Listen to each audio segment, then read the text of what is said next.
Du coup, bonjour Dimitri. Salut Henri, comment ça va? Super, super. Et toi? Tranquillement.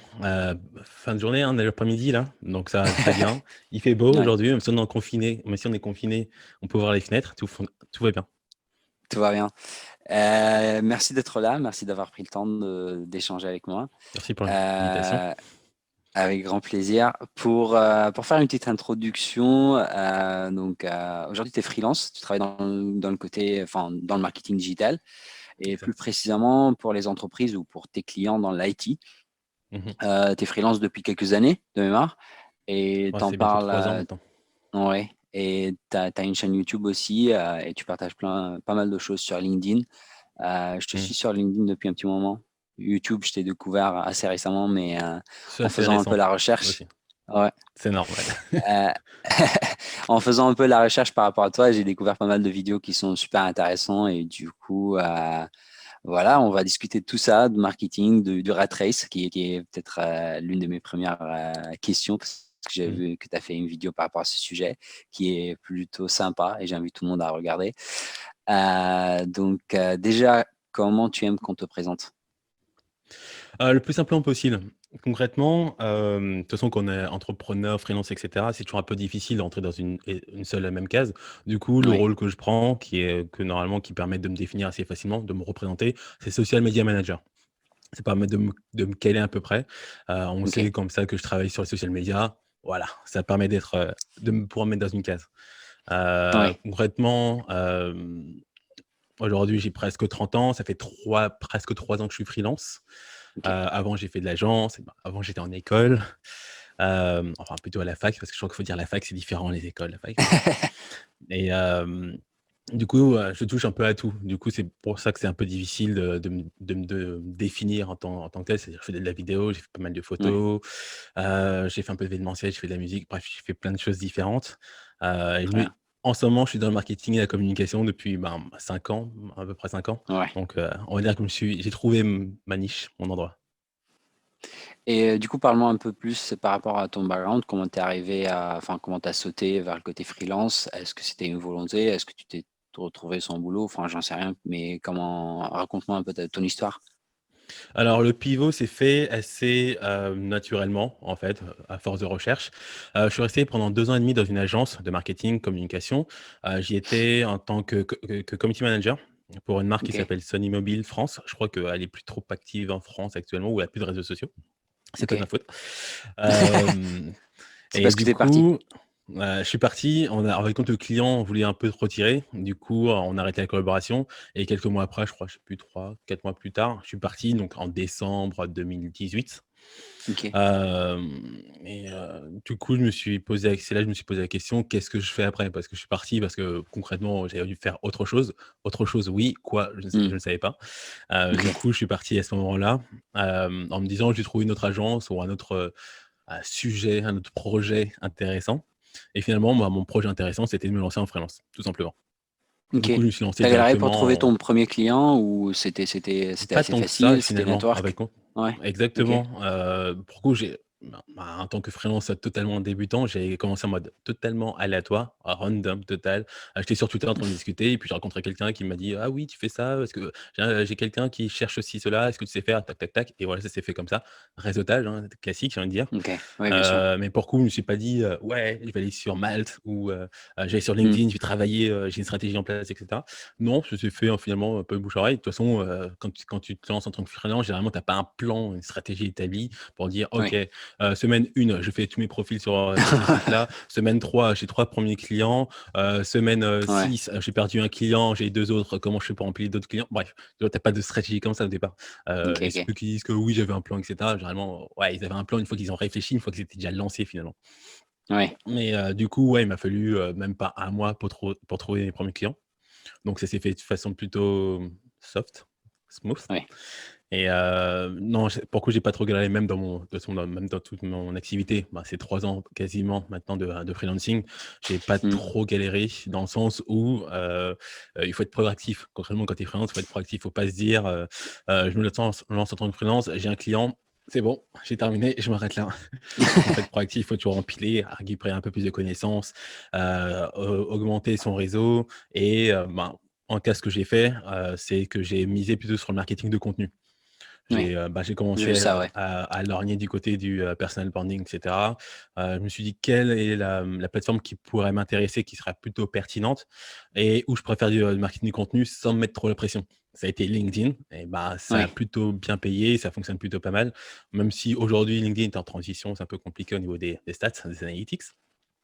Mais, LinkedIn était très intéressant justement pour commencer à tester des stratégies et surtout se lancer dans la création de contenu pur. Autant je faisais de la création de contenu, pour mes clients en agence, mais quand tu fais de la création de contenu pour toi, pour ton activité, c'est vraiment pas la même chose.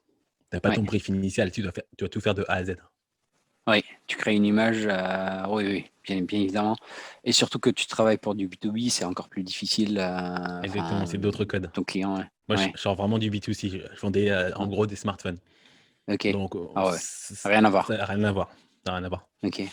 Et à la fac, tu étais en marketing, du coup? Absolument pas. Pour le OK. coup, j'étais en sciences du langage, ensuite j'ai bifurqué, sur médiation culturelle. Finalement, j'ai rencontré pas mal de community managers, social media managers qui ont fait aussi médiation culturelle. Comme quoi, même si dans l'intitulé et dans les cours qu'on a à l'intérieur, ça nous destine pas à travailler dans le marketing, communication, finalement, il y a Ouais, des points évidents qui sont, en tout cas, au niveau des profils, il y a des ressemblances assez intéressantes. OK. Et pourquoi tu t'es spécialisé sur le côté marketing IT, en fait? Ça, c'était un peu, ça marque un peu sur ton LinkedIn, on le voit tout de suite. Ouais, ben, je vois qu'il y a peu de personnes qui sont sur ce créneau, ben, tout simplement parce que, ben, c'est dans mon ADN en quelque sorte. OK. Je suis vraiment un mec, qui est dans la tech, l'intelligence OK. artificielle, tout ce qui est serveur, rapidité des connexions et cetera, bref, tout ça. Mmh. Du coup, ça me paraissait naturel finalement de lorgner de ce côté, dans le sens où, en travaillant avec ce type d'acteurs, j'ai remarqué qu'ils galéraient à humaniser leur OK. communication et même leur marketing. Généralement, ils sont avec leurs grosses machines, ils disent: «On est les meilleurs, voici la batterie d'arguments techniques» et après derrière ça part en ads, en publicité bien dure, bien forte et il manque la strat, ben, on va parler avec ses clients, ses consommateurs potentiels, faire un peu de notoriété et cetera, tu vois? Et pas parler sur un aspect purement, mécanique, purement, clientéliste. Oui. OK. Pas de création de communauté en soi, en fait. Ils sont Non, juste là pour faire des ils sont publicités, quoi. ils sont là pour vendre OK. du serveur. Ils sont là Ouais. ou vendre, peu importe ce qu'ils vendent. OK. Et tu arrives à décrocher des contrats, enfin des contrats, tu arrives à travailler pour des grands groupes aujourd'hui ou tu es plus, orienté TPE, PME ou, comment ça se passe pour toi? C'est en fait, compte, je pense que j'ai reproduit le même schéma qu'en agence. J'ai commencé directement avec des grands comptes. OK. Parce que bouche à oreille et Mmh. là dernièrement je commence à déployer, à créer, déployer des offres différentes justement pour les indépendants qui était une demande qui arrivait au fur et à mesure. Plus je me suis Mmh. développé sur LinkedIn et plus j'ai eu, des demandes, des offres, des besoins, Ouais, concernant justement magnifique. les TPE et indépendants. OK. Très bien. Et du coup, je reprends un peu, ce que tu as fait sur le rat race. Parle-moi de Mmh. ça. J'ai vu la vidéo, mais parle-moi enfin, déjà, comment tu t'es inspiré pour créer ça? Il y a toute une partie animation aussi. Je sais pas si ça, c'est toi qui l'as fait toi-même? Animation graphique, oui, tout ce Oui. qui est par exemple, les rails qu'on va courir et cetera, non, non. Il y a les sources qui sont en dessous, j'ai fait ça OK. proprement, j'ai cité les sources. OK. Non, pour le coup, ce que j'aime bien faire ce type de vidéo, c'est un peu chronophage, parce qu'il faut vraiment récupérer toutes les parties, en fait, compte toutes les images qui vont illustrer ton propos. Mais Mmh. ça permet justement d'avoir quelque chose d'assez, je dirais pas ouais, storytelling en quelque sorte, Ouais. où tu as vraiment une histoire qui ressemble à peu près à quelque chose, en tout cas normalement et j'avais vraiment besoin de justement de manipuler l'image. En fait, donc c'est pour ça que je fais de la vidéo aussi beaucoup sur LinkedIn, c'est parce que j'aime bien simplement manipuler l'image. Il y en a qui sont plutôt à l'aise, à l'écrit, il y en a qui sont plutôt à l'aise, Oui. juste simplement en audio, en podcast, ils prennent leur micro, ils débitent et c'est très clair, ils sont très à l'aise dans l'exercice. Moi, j'aime Mmh. bien allier un peu d'écriture avec, le travail de l'illustration, en image, en OK. vidéo. Et du coup, par rapport au «rat race» entre guillemets, Mmh. tu penses que le freelancing, c'était ta façon de sortir, du système Oui. ou, de faire les choses autrement? Comment tu vois les choses? Exactement. Avec compte, j'ai commencé, un peu trop biberonné évidemment de la vidéo YouTube, autour de la race, la gloire de l'entrepreneur qui réussit par soi-même et cetera. Hem, mais c'est aussi ce qui m'a motivé au final à passer en freelance et pas rempiler dans une agence. Dans le sens où autant j'ai une très bonne expérience d'agence, l'agence dans laquelle j'étais, s'appelle Useful. OK. Super agence pour le coup, vraiment à la cool, qui sont vraiment à l'écoute de leurs employés. Mais j'ai pas forcément envie de, rentrer dans une autre agence où j'aurais justement des collègues, une structure comme celle-ci et cetera. J'aurais une partie un peu avec mon baluchon et aller à l'aventure. C'est aussi simple que ça. Et j'ai pas envie aussi, pareil, ça fait partie du côté rat race, aller au boulot, autant Oui. au boulot ça peut être épanouissant, certes, après revenir du boulot et ensuite, tu vois, quelles sont les opportunités que tu as à côté pour faire tes projets et cetera. Donc je suis un peu, je dirais pas extrémiste, mais je suis un peu radical généralement dans ma façon de OK. procéder. C'est-à-dire que, si je veux faire mes projets, faut pas que je reprenne le même schéma que j'avais avant, d'aller travailler, je sais pas, c'est 8 heures, 9 heures par jour, Mmh. plus 1 heure ou 2 heures de transport et ensuite faire mes projets à côté. Il fallait que je puisse conjuguer les 2 à la fois. C'est pour ça aussi que je travaille, chez moi, 99 du temps. C'est que le matin, par exemple, je travaille, pour mes projets clients pendant, je sais pas, 6 heures, 7 heures. Et à midi, généralement j'ai fini. Généralement je commence à 6 heures, je finis à 12h-13h et l'après-midi, je tourne mes vidéos, on enregistre comme ça entre personnes de qualité. Je vais écrire, je fais d'autres choses et seulement c'est mes projets annexes. Tu J'ai quoi? besoin de faire ça. De la vidéo, j'écris mes mails Ah aussi, OK. OK. ça c'est un exercice que j'ai pris dernièrement, l'emailing, le mail personnel. C'est OK. particulier, c'est entre le perso et le professionnel, c'est un exercice intéressant. C'est vraiment l'exercice dans lequel je suis le moins bon, mais à force de faire, on s'améliore, tout simplement. Et tu écris par rapport à quoi du coup? Tu dis c'est entre le Généralement, perso et le pro? c'est-à-dire qu'en fait, compte, c'est toujours mes expériences personnelles qui OK, alimentent mes, expériences, professionnelles. C'est ce que aussi j'applique avec mes évidemment. clients. Concernant quand il y a mes clients qui me demandent de faire du personal branding, c'est que j'ai expérimenté en amont. C'est pas moi qui sors comme ça, avec, 5 ans de cours de personal branding derrière. Oui. Dans justement cet exercice, d'emailing, c'est à la fois une expérience, freelance, que je dois restituer justement les étapes par lesquelles je suis passé, les bonnes choses qui ont été faites, les mauvaises choses et cetera. Il y a aussi le côté marketing pur, hein. Qu'est-ce qui fonctionne aujourd'hui sur LinkedIn? Pourquoi? Comment? Et où? Oui. Tu vois, c'est un mélange comme ça, c'est entre social media, productivité aussi. Pour le coup, c'est super, important quand tu es freelance ou quand tu es solopreneur, ou Oui. même quand tu as des employés, hein. C'est, l'exercice de productivité. Donc tout ça, finalement, ça se retranscrit dans le côté, emailing. C'est une mise en forme différente. Ça aurait été bien plus simple pour moi de faire ça en vidéo, mais le côté emailing est plus, un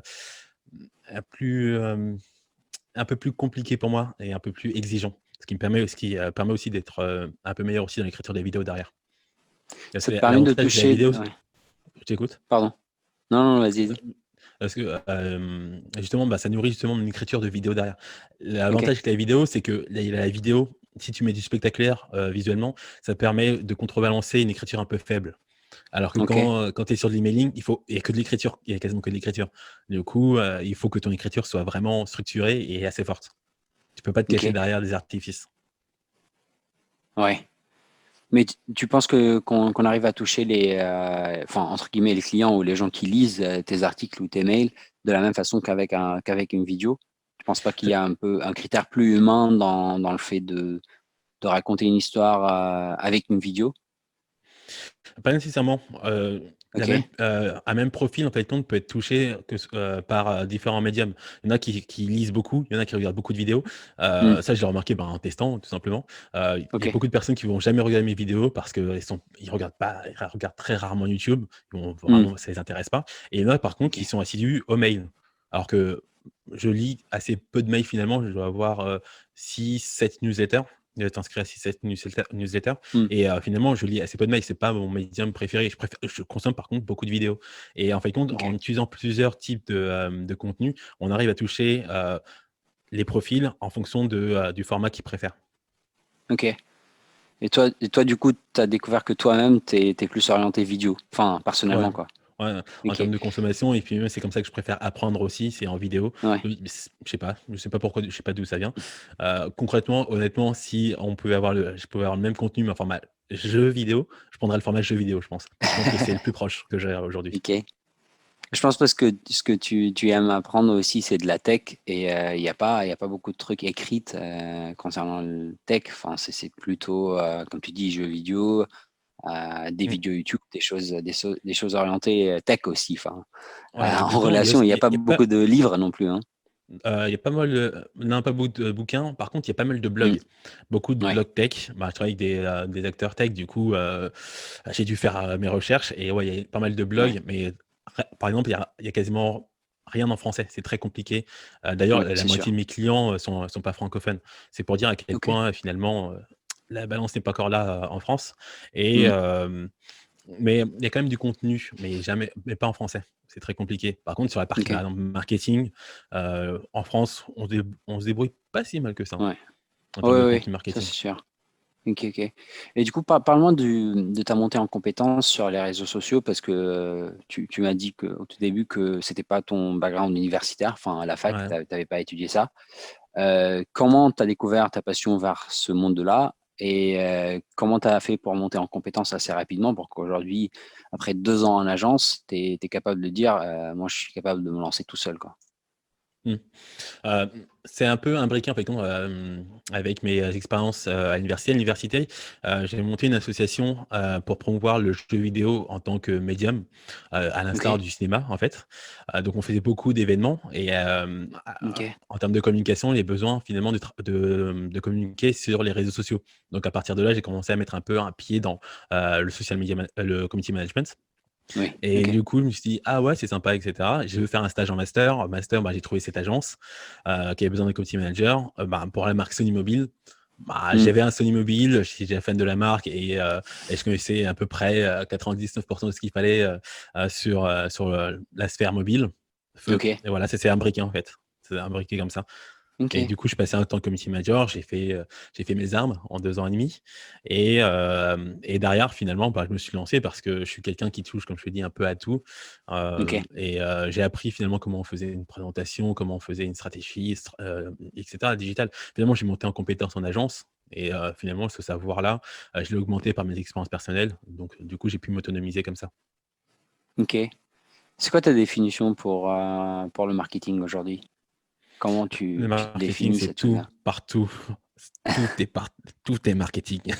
Non, le marketing, c'est simplement, instiller en quelqu'un, la volonté de faire quelque chose, enfin, ce dont on a envie qu'elle fasse. Ah, ok. Donc C'est un mélange c'est entre de la l'influence et la persuasion. manipulation. Exactement, c'est de la persuasion, c'est de l'influence, Robert Cialdini, tout ça. Non, bah, oui, oui, c'est ça pour moi le marketing, c'est simplement ça. Après, ce sont des modes opératoires qui diffèrent en fonction des plateformes, en fonction du mode opératoire, c'est tout. Mais sinon, Ok. le marketing, c'est juste ça, c'est, hem, faire en sorte que quelqu'un fasse ce qu'on a envie de faire. Intéressant comme définition. Tu consommes des informations par rapport au marketing de qui? Enfin, les grands, je sais pas, tes grandes inspirations en soi. Gary Vee.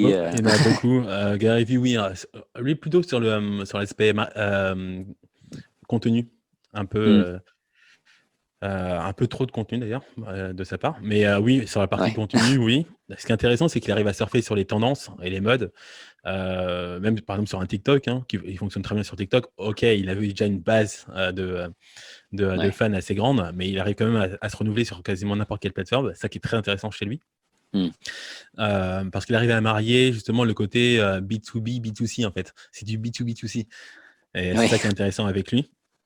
Sinon, classique, si tu vas sur YouTube, là, je crois le grand ponte, c'est, Stanislas Leloup, Marketing Mania. Marketing, je t'avoue que je bouffe du marketing tout le temps. Est-ce que je vais bouffer du Seth Godin, par exemple? Ouais. Surtout qu'il a Je l'aime tout bien, moi. archivé, du coup, tu as pour des années de consommation. Mais j'essaie de pas trop consommer parce que finalement, on a souvent ce souci-là, c'est de vouloir de se dire: «OK, je vais me former, je vais m'améliorer et cetera, je vais consommer, consommer, consommer» et on oublie d'appliquer derrière. Du coup, Hmm, ça, c'est ce que j'ai fait pendant 1 an et demi, quasiment 2 ans, c'est consommer, consommer, consommer. Ça fait quasiment ouais, ça fait, 1 an que, je consomme, on va dire 20 et j'applique 80 du temps. Soit j'applique pour moi, soit j'applique pour mes clients. ok. Et tu arrives toujours à monter en compétence avec cette formule, entre guillemets, avec cette répartition de temps? Ouais. Parce qu'en vacances, c'est réparti entre différents domaines. Par exemple, la Ok, vidéo, l'écriture, le marketing. Bref, il y a plein de choses. Il y a plein de choses sur lesquelles je ok. peux monter en compétence quasiment toute ma vie. Même le networking, bref, il y a énormément de choses. Il y a il faut juste plus de temps, concrètement. Bien sûr.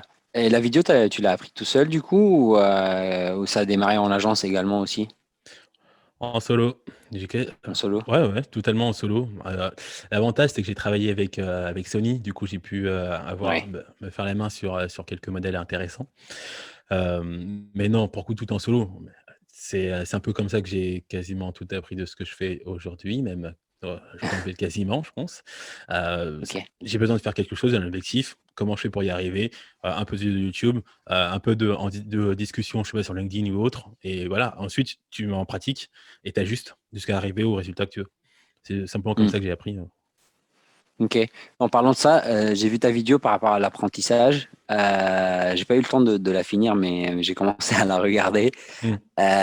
Plus rapide. Enfin, tu parles de la notion d'apprendre plus rapidement. Mmh. Et tu parles de trois clés pour ça. Est-ce que tu peux nous parler un peu de ça? Rapidement, pas forcément à remplacer ta vidéo, mais j'invite les gens Ouais. à aller la Bah, regarder. la grande idée, c'est vraiment d'arrêter de chercher le perfectionnisme. J'ai une grande sœur Ok, qui a fait beaucoup d'études, beaucoup de certifications, et cetera. Sauf au ok, lieu de travailler vraiment, tu vois, soit pour un client ou soit par elle-même dans des projets.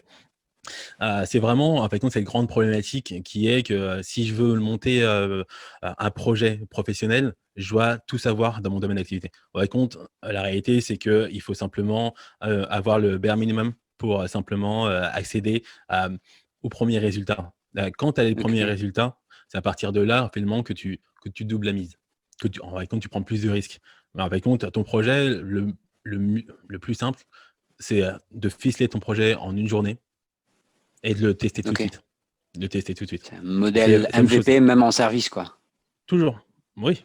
Parce que Toujours. finalement, tu Ok, sais, quand tu sais pas si l'intérêt est vraiment là, même si tu as fait une étude de marché, et cetera, c'est peut-être pas le bon moment, c'est peut-être pas, les bons profils, et cetera. Il y a ok, 99 de chances que ça foire.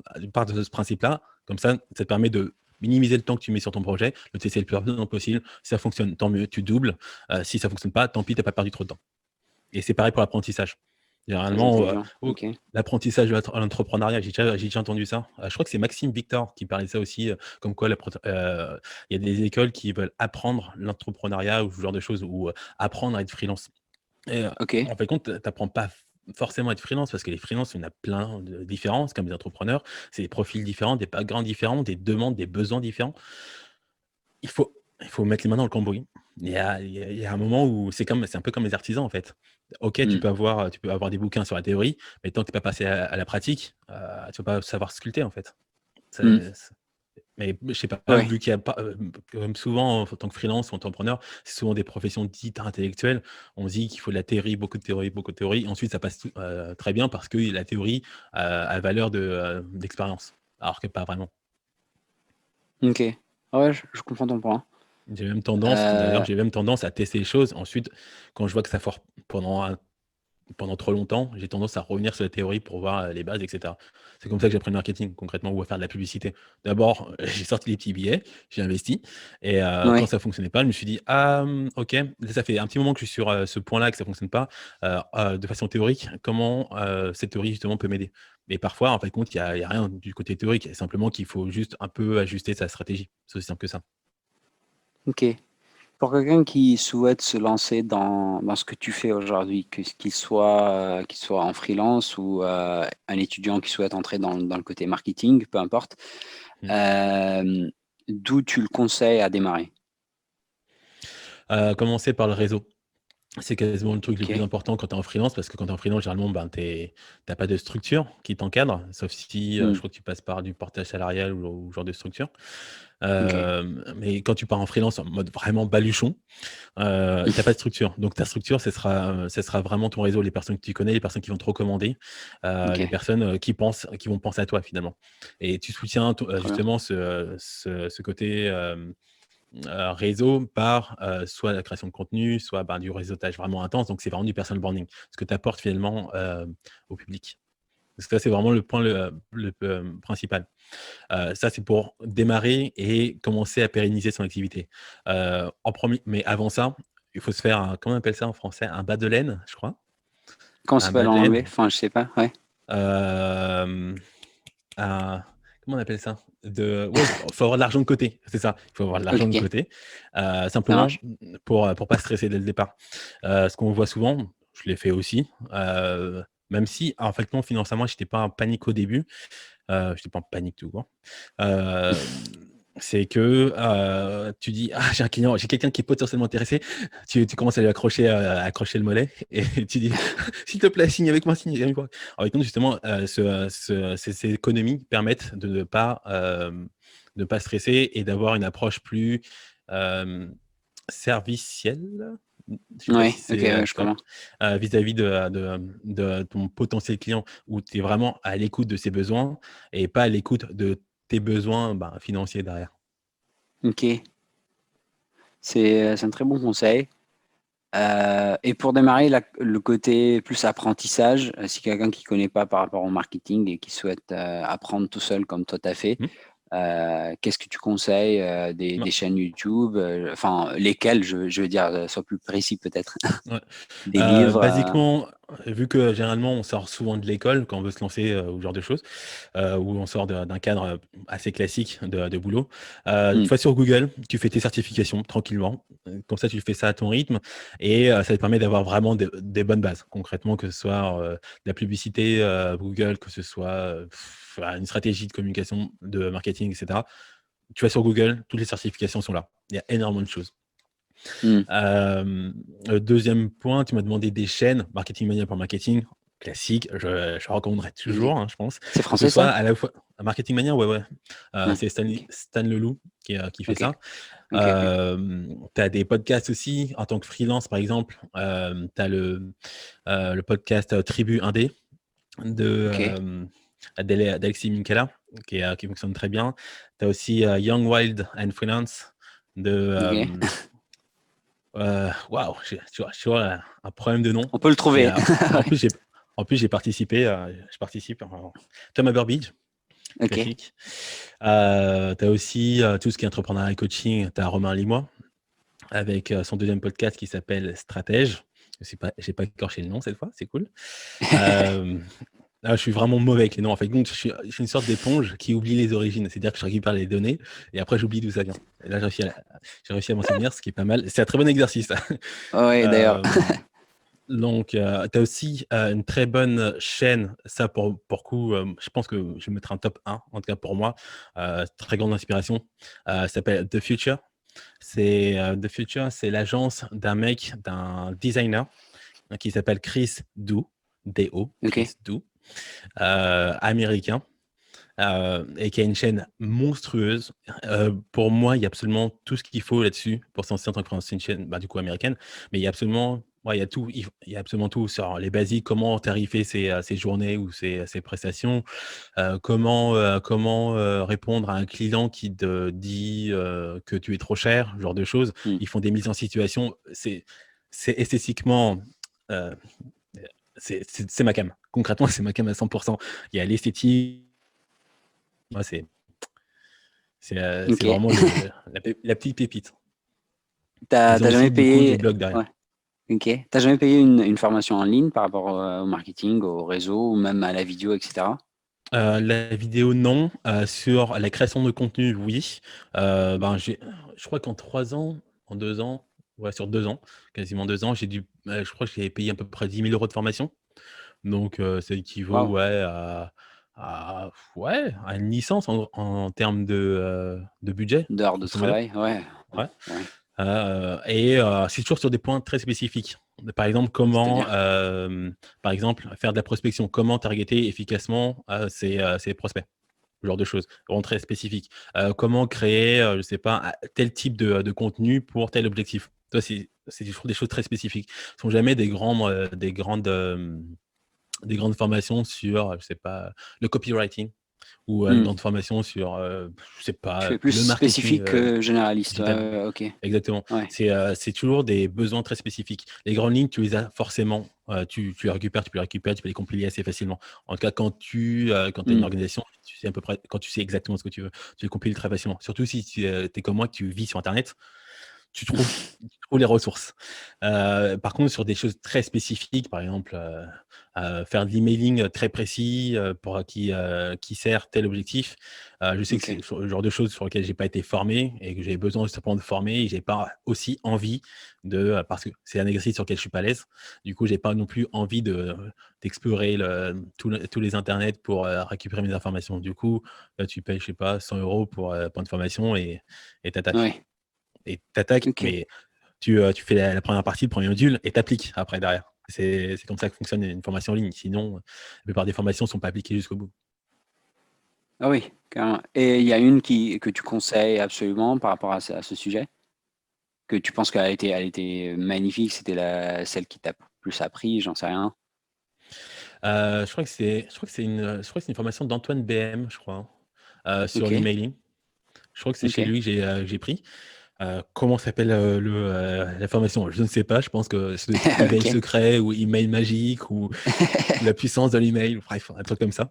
Et du coup, Ok. c'est efficace, ça m'a permis de structurer, de voir, vraiment les bases et ensuite, comme d'habitude, en fait, tu as toujours des bases solides et ensuite, il faut toujours l'adapter à ses objectifs et à sa Ouais, personnalité. Quand on bien parle d'email évidemment. personnel, ben, tu peux pas parler comme quelqu'un d'autre, enfin si, techniquement, mais ça n'a aucun intérêt. Faut que tu sois à l'aise Ok. dans l'exercice. Ouais, ouais, bien sûr. Et du coup, c'est quoi le projet pour toi aujourd'hui? Est-ce que tu souhaites monter ta propre agence, rester toujours en solo entrepreneur? Comment tu vois les choses pour le futur? J'y ai pensé, monter une petite agence et cetera. Quand l'activité s'est accélérée, je me suis dit: «Ah, je commence à plus avoir de temps, qu'est-ce que je fais?» et cetera. Finalement, non, parce que j'ai envie de vraiment rester solopreneur. C'est quelque chose qui est intéressant, avoir toute la flexibilité qui va avec et de ne pas avoir, la responsabilité. Je suis pas quelqu'un qui fuit les responsabilités en général, mais pas avoir la responsabilité justement d'embaucher et de grossir. Avec moi, ça m'intéresse pas d'avoir une entreprise en tant que telle. Ce qui m'intéresse, c'est de faire des expériences, des projets, évidemment qui ont un lien financier, mais pas que finalement. Par exemple, Ok. là, aujourd'hui, mon activité de freelance, finalement finance, mes expérimentations à côté. La chaîne YouTube, c'est une expérimentation, faire du contenu X ou Y très étrange parfois, c'est de l'expérimentation. En Ok. fait, compte, c'est vraiment ça, en fait, compte. Bon, en fait, compte, je pense que je suis arrivé comme à une limite où finalement, le freelancing je commence à avoir fait le tour du freelancing classique, vendre du temps contre des prestations et cetera. Et là je lorgne du côté de la formation ou de l'accompagnement, réel. Tu parlais que tu avais beaucoup de clients à un certain moment.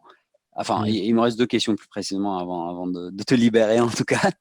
Avant de parler de ce sujet, peut-être il faut. T'as jamais pensé à être Chief Marketing Officer dans une startup ou des trucs comme ça en fait, à intégrer une équipe, peut-être sortir du freelancing, mais toujours rester dans le côté entrepreneurial ou c'est pas quelque chose qui t'intéresse aujourd'hui?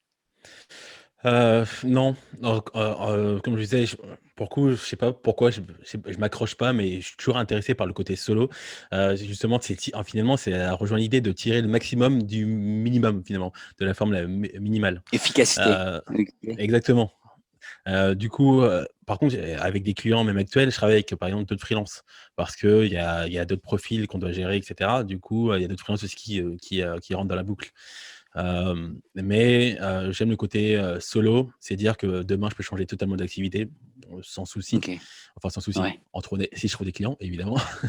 Mais je peux changer de sujet sans me prendre la tête ou Ok. peut-être quand la pandémie sera terminée, changer de pays, faire autre chose, bref. Tu vois, cette flexibilité, pour moi, ça vient avec le package justement free de freelance. Ok. Très bien dit ça. Et du coup, quand tu arrives aujourd'hui à trouver des clients, tu m'as dit qu'à certains moments, tu avais un peu trop. Mmh. Et est-ce que Ça vient tu fais de de la moi. prospection ou c'est uniquement LinkedIn, machin, des trucs comme ça? J'ai fait de la prospection au début, pas très longtemps, Ok. concrètement. Ok. Quand j'ai commencé, à fin de compte, ma grande stratégie, je pense que c'est la stratégie de tous les clients, c'est d'avoir, en fin de compte, des clients, long terme, c'est-à-dire 2 3 clients avec lesquels lesquels tu travailles sur le long terme et d'avoir ensuite des bonus, des fameux clients que tu choisis vraiment où tu peux faire un peu le difficile, etc. Mm, mm, Et finalement, c'est arrivé assez vite. En moins d'un an, j'ai eu justement mes clients de base, long terme. Et depuis 2 ans, finalement, je prends les sujets qui m'intéressent et principalement les sujets qui m'intéressent concrètement. Ou soit ce sont des sujets sur lesquels j'ai pas beaucoup travaillé, du coup, ça me permet de travailler sur des sujets qui vont me faire monter en compétences. Soit c'est des ok, sujets ok. qui m'enthousiasment parce que je suis dans le mood en ce moment, ce genre de choses. Ouais, c'est un Ok. peu le meilleur côté du freelancing. Ok. Tu parlé au tout début par rapport à gérer ton temps et comment, enfin, tu te réveilles à 6 heures de mémoire, tu m'as dit, tu commences à bosser à 6 heures du matin, c'est ça? Ouais. Je C'est suis une un mec du matin. habitude? Ok, Ouais, ben, c'est une habitude depuis 2 ans maintenant où, je commence à 6 heures simplement pour pouvoir me libérer en wow. fait, pour être l'après-midi pour quasiment faire ce que je veux l'après-midi. Ok, Voir vraiment, aller faire du skateboard, aller, enregistrer mes vidéos. Je suis incapable d'enregistrer, par exemple, des vidéos le matin. Genre, hmm, je peux faire des calls vidéo avec des clients le matin, mais tu vois, c'est pas la même énergie, c'est pas la même chose. Et ok, pour mes enregistrements vidéo, c'est toujours l'après-midi, c'est jamais le matin. Le matin, je suis focus sur mon corridor pour travailler sur mes sujets clients. C'est tout. Je fais aussi un peu de ok, networking peut-être à la fin de matinée. Bon, justement, je me traite aussi comme un client. C'est-à-dire que tous mes sujets networking, sur LinkedIn, ça prend beaucoup de temps concrètement. Là, pendant 2 ans, j'ai été vraiment à fond, j'ai pris un peu de temps avant de tout compter, mais là, depuis 1 an, je compte et je tu comptabilise le comptes, temps que je passe c'est-à-dire? dessus. Ah, Je ok, comptabilise le temps que je ok, passe dessus. ouais, Hem et ça prend finalement beaucoup de temps. Donc il faut vraiment le prendre en compte. Jusque-là, c'est comme la création de contenu. Faisait pas partie de mon quota journalier de travail et j'ai pris ouais, finalement le parti de me compter comme un client, d'ailleurs comme mon principal client. Et du ok. coup, les temps de création de contenu et les temps de networking sont comptés dans ma fiche Toggle, que je fais tous les jours. C'est très intéressant ça. Et du coup, c'est quoi tes conseils pour mieux gérer son temps, quand tu arrives déjà, comment tu arrives à te dire, voilà, maintenant je m'arrête à faire cette tâche-là et je me concentre sur autre chose parce que, voilà, faut pas que je perde tout mon temps sur ça, quoi. La Fais discipline des en soi. faire des blocs, travailler en bloc. Pas des blocs de 30 minutes, des blocs de 2 à 4 heures. Travailler vraiment en gros chunk, ce qui te permet Ok, finalement d'une part, de pas te prendre la tête sur le temps. Tu te dis pas: «Ah, est-ce qu'il faut que j'accélère? Est-ce que je vais tric-rac?» et cetera et si tu as fini ok, plus tôt, c'est tout bénef. Ça, c'est vraiment l'avantage. Quand tu finis plus tôt, ouais, c'est cool. Et tout timer, je time absolument tout. C'est un truc, que j'ai appris en agence, que je faisais pas très bien en agence d'ailleurs. C'est absolument tout timer, tu times toutes tes tâches. À chaque fois que tu ok, vas faire, je sais pas, tu vas créer un type de contenu pour un client, tu times ta tâche. Quand tu as un call client, tu times le temps, que tu as pris de client et cetera. Tu times tout. Pas nécessairement pour refacturer derrière: «Oui, j'ai passé un peu trop de temps sur votre sujet» et cetera, mais pour savoir quel temps tu alloues à quel sujet et pouvoir comparer et pouvoir ajuster au fur et à mesure. Et finalement, c'est pas quelque chose que tu ajustes, de semaine en semaine, mais c'est peut-être de trimestre en trimestre ou d'année en année. Donc c'est vraiment créer des archives et voir ah, comment tu progresses. Parce que concrètement, ouais, ok, quand tu travailles sur des sujets récurrents, tu gagnes en temps, sur certaines tâches et du coup, tu vois la progression que tu as eue. Sauf que si, tu times pas ton temps, ben, tu dis: «Ouais, je suis peut-être un peu plus rapide». Tu vois, c'est des peut-être. C'est pas chiffré. Ce qui est pas chiffré est pas mesurable, ce qui est pas mesurable est pas maîtrisable. ouais, waouh, magnifique. Et vu que tu chiffres, du coup, tu as vraiment avancé par rapport à première année où tu étais en freelance, par exemple. Tu es aujourd'hui plus efficace, arrives à traiter plus de sujets enfin, dans la même durée de temps. Ouais, d'une part parce qu'il y a des tâches, ben, à force de les faire, tu optimises. Tu t'interdises au début pour que ça fonctionne et ensuite tu optimises Hmm, pour que tu gagnes du temps dessus. ok, Et aussi, j'ai trouvé des bons outils. Par exemple, quand tu traites une flotte de profils LinkedIn, du coup, tu dois publier sur LinkedIn, c'est très peu automatisable au niveau de la publication, surtout quand tu travailles beaucoup hmm, sur de la vidéo ou, des carousels, ce genre de choses. Du coup, tu dois faire les choses un peu manuellement et en fait de compte, quand tu dois passer sur 10, c'est vraiment un exemple, micro, hein, mais quand tu dois passer sur 10 profils, sur ta journée, enfin tous les jours, déconnecter, se reconnecter, déconnecter, se reconnecter, c'est un truc ok. horrible à faire. Ah, c'est Donc toi-même du coup qui poste sur chaque profil, en fait. Tu envoies pas juste le contenu à la personne et c'est lui qui le poste. oui, bah non, elles sont des personnes qui ont. pas le temps. Effectivement, c'est des Ok. profils, c'est des directeurs marketing Europe, etc. Du coup, ils n'ont vraiment pas le Ah, temps de faire ce genre de choses. Eux, ils ont besoin justement d'avoir un canevas de travail, de structure, où ils ont les types de contenus, les domaines, les sujets, etc. Ils ont un flux de contenu qui arrive, ils approuvent, hmm, ils désapprouvent, et derrière, ça doit se faire automatiquement. Tu vois, il faut que ça soit hors de leur temps de cerveau disponible. Et du wow. coup, Ok. quand tu dois faire ça, tu dois trouver les outils pour ne plus, déconnecter, reconnecter, et cetera. Et du coup, par exemple, j'ai trouvé un outil qui s'appelle Sessionbox, hem, ouais, Sessionbox, qui est une extension, Chrome qui te permet de switcher entre tous les profils. Tu peux mettre 100 profils dedans. Ça fonctionne pour n'importe quelle plateforme, n'importe quelle, pour tout ou n'importe quoi. Dès Ok. que tu veux changer de profil, tu utilises ça, tu cliques dessus, tu choisis le profil et ça te Ah, rebalance dessus. Ça fonctionne sur des proxys, tout simplement. ok, Pareil pour ok. les outils de programmation. Là-dessus, avec nous, il faut trouver, c'est aussi ce que je vends à certains de mes clients, c'est justement ces canevas de travail, ces maillages d'outils qui permettent d'une part, de faciliter le travail et aussi de gagner du temps. Très bien. C'est quoi des... Ah ouais, pardon, je t'ai posé cette question. Du coup, il me reste pas grand-chose à te demander en fait, à part est-ce que tu t'intéresses au sujet du développement personnel aujourd'hui et est-ce que c'est quelque chose que tu penses que comme être humain, on est censé travailler dessus? C'est, un sujet sur lequel je m'étais jamais penché, jusqu'à ce que je devienne freelance et depuis que je suis freelance, ça fait partie intégrante finalement de ma formation en continu et Ok, de ma formation de freelance en quelque sorte. Dans le sens où, si tu fais pas, appel au développement personnel, tu n'arrives pas, on va éviter la répétition, tu n'arrives pas à évoluer, à faire changer ton état d'esprit et en fait compte pour progresser, pour trouver des nouveaux clients, pour pouvoir facturer correctement ou augmenter son tarif, donc tu passes par la case développement personnel. Le développement personnel, c'est extrêmement large et dans le ouais, freelancing, finalement, c'est obligatoire, tu es obligé de passer par là si tu veux évoluer, même ne serait-ce que trouver tes premiers clients qui ne sont pas un coup de chance, genre aller vers tes clients. Tout le monde n'est pas à l'aise, à l'idée de vendre des produits, des offres et cetera et ça, tu vois, ça passe par exemple par le développement personnel. Prendre confiance en soi, comprendre la personne qui est en face, l'empathie, et cetera. Ça rentre dans le case développement personnel. Donc donc c'est pour toujours répondre en à ta continu question pour toi en fait. rapidement, oui. Ouais, ouais, Toujours, ok, ok. pour moi, pour le coup, je considère ne rien savoir, toujours. À chaque fois que je comprends quelque chose, je considère ne rien savoir. C'est pour ça, en fait, compte que mon parti pris en termes de création de contenu, c'est, finalement de la documentation de mon parcours. Je comprends quelque chose, j'essaie de le retranscrire en vidéo, texte ou peu importe et j'avance.